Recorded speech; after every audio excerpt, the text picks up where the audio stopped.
Maintenant, en ce qui concerne cette limite-là, c'est totalement différent des propriétés que je viens de te donner. Les propriétés que je t'ai données très récemment, ce sont les propriétés qui concernent les premières limites.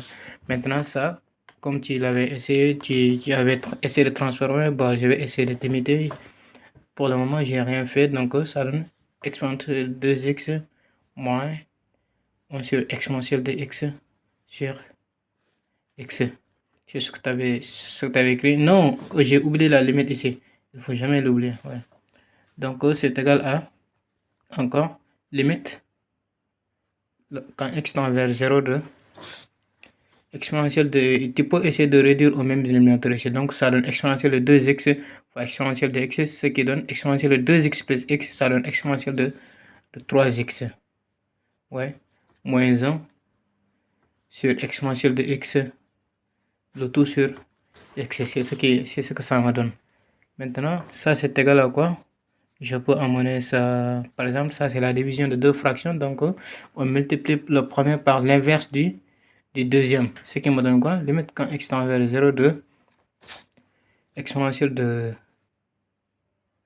3x moins 1 sur x exponentielle de x.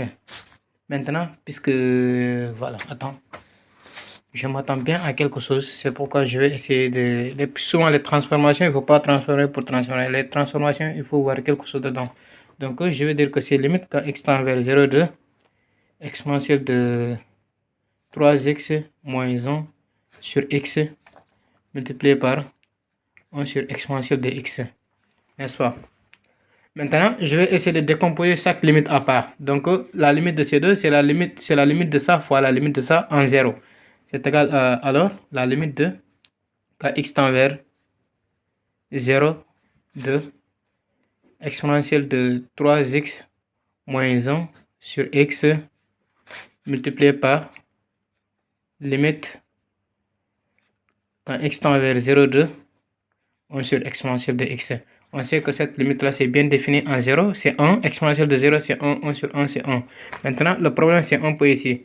Mais, tu sais ce que je vais faire ici? Je vais poser f de x égale, posons ici un changement de variable qui est un peu compliqué, mais c'est compréhensible quand même. On pose f de x égale exponentielle de 3x. On sait que ça, c'est dérivable en 0. Ça, c'est dérivable en 0. Tu vois. Et ce qui me donne exponentielle de 3x, limite quand x tend vers 0. Limite quand x tend vers 0 de exponentielle de 3x moins 1 x égale limite lorsque x tend vers 0 de exponentielle f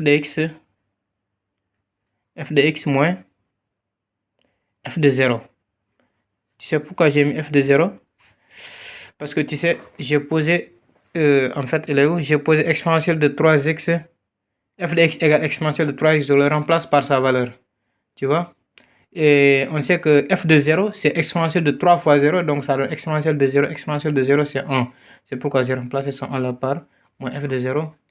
Donc, je peux mettre x moins 0 ici pour voir la formule que je veux obtenir. Maintenant, ça c'est quoi? Ça c'est le nombre de dérivés en 0. D'après les formules de dérivabilité, c'est ça la définition même de la dérivabilité. Donc, ça donne f' de 0.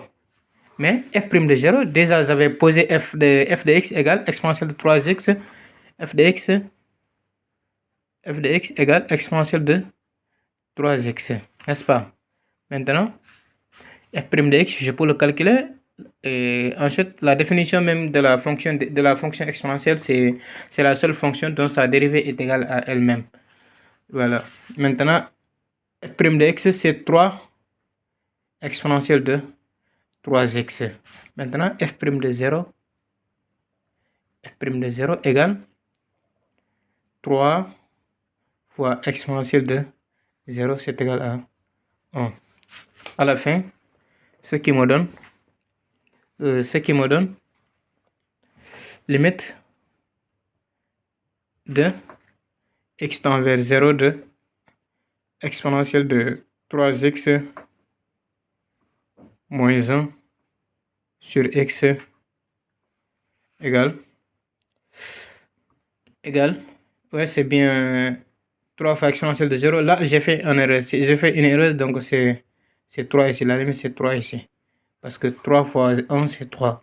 Donc ici, ça me donne la limite, c'est 3. Maintenant, la limite finale, c'est 3 fois le 1 que j'avais obtenu ici, puisque j'avais dit que c'est la limite de ça fois la limite de ça. La limite de ça, c'est 1. C'est évident. Parce que quand tu remplaces 0 directement dans cette expression, ça donne 1 sur exponentielle de 0. Exponentielle de 0, c'est 1. Ça donne 1 sur 1. Donc la limite de ça, c'est 1. J'écris ça, je mets une flèche pour mieux comprendre. Ça donne 1. Et je viens de calculer la limite de... Je viens de calculer la limite de ça à la fin ici. C'est ce que là, ça me donne 3. N'est-ce pas? Donc la limite de cette fonction, alors, c'est 3 fois 1, ce qui me donne 3. Limite... À la fin, limite, quand x tend vers 0 de exponentielle de 2x moins exponentielle de moins x sur x, c'est bien égal à 3, exactement. C'est ça la limite finale.